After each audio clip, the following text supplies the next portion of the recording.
People think the worst part of killing someone is the blood. They're wrong. The worst part is realizing you didn't do it. And still choosing to bury the body. Title: After We Buried the Truth. The alley was narrow and smelled like metal and rain. Tall brick walls closed in on both sides. A broken neon sign buzzed above us, flashing red and blue even though the shop below it was shut. Water dripped from a fire escape. Every sound echoed too much. There were 5 of us. Sael, calm but distant. Irix, sharp eyes, always watching.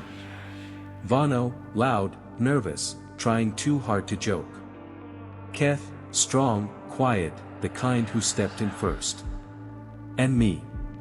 We were cutting through the alley to get home. We were laughing. Then footsteps came from behind us. Fast. Heavy. A shape moved in the dark. Before anyone could react, a man rushed forward. A knife flashed under the neon light. Vano slipped on the wet ground and fell hard. The blade passed so close to his face that I felt sick just watching it. Keth shoved the man with both hands. I don't remember picking up the metal pipe near the dumpster. I only remember swinging it. The sound was wrong. Not sharp. Not clean. Dull. Wet. The man dropped straight to the ground. No scream. No struggle. Just stillness. Rain began to fall harder. No one moved. Sael's breathing was fast and shallow. Irix dropped her phone. The screen shattered. Vano crawled backward, staring at the knife on the ground. Keth stepped away, his hands shaking. I knelt beside the man. His skin felt strange. Not warm. Not cooling. Cold. Too cold. I pressed my fingers against his neck. Nothing. I pulled back his hood. His face was pale and stiff. His eyes were half open, dull and unfocused, like glass left out in the rain. I bent his arm. It resisted. He's dead, I said. My voice sounded far away. Then I paused. He was dead already. The words hung in the air. Sael whispered, "That's not possible." Irix shook her head. He grabbed me. I looked at her sleeve. No handprints. No blood. Just rainwater. Something tight formed in my chest. This didn't start with us. A siren echoed somewhere in the city. Far away, but coming closer. The alley camera blinked red. Vano laughed, short and broken. No one will believe this. No one argued. That's the part people lie about later. They say they panicked. They say they had no choice. But we all knew what we were doing. We dragged the body.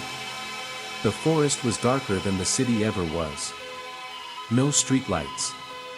No cars. No noise. Just trees packed close together, their branches twisted like hands reaching for something. Keth dug the hole. His shoulders rose and fell with every strike of the shovel. Sael stood still, whispering apologies to no one. Irix cried without making a sound. Vano watched the road, flinching at every noise. I shined my foam light on the body one last time. That's when I saw it. A small hole in the chest. Clean. Deep. Too perfect. Not from the pipe. Not from the fall. Something sharp. Something careful. I opened my mouth to speak. Dirt hit the body. Then more. The hole disappeared under the soil. The grave filled quickly. Too quickly. When it was done, the forest felt different. Not quiet. Satisfied. None of us slept that night. When I closed my eyes, I saw the man standing at the foot of my bed. Wet. Still. His mouth opened and closed, like he was trying to remember how to speak. Sael stopped answering messages the next day. Vano started drinking before noon. Iris carved strange symbols into her skin. She said she didn't know why. She said her hands just moved on their own. Keth disappeared. 3 days later, the police found him in his apartment. No wounds. No signs of a fight. Cause of death, heart failure. Time of death. Before we buried the man. That's when I understood. We didn't kill anyone. We finished something. I went back to the forest alone. The grave was open. The dirt was pulled away in long lines, like something had dragged itself out slowly. The body was gone. On the tree above the grave, 5 deep marks were cut into the bark.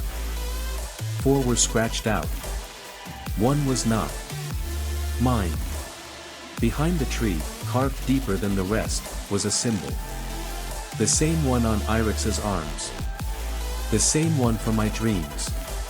And suddenly, it made sense. The man wasn't attacking us. He was running. Ending. We buried the truth because it was easier. Because some things don't want justice. They want witnesses. They want to be remembered.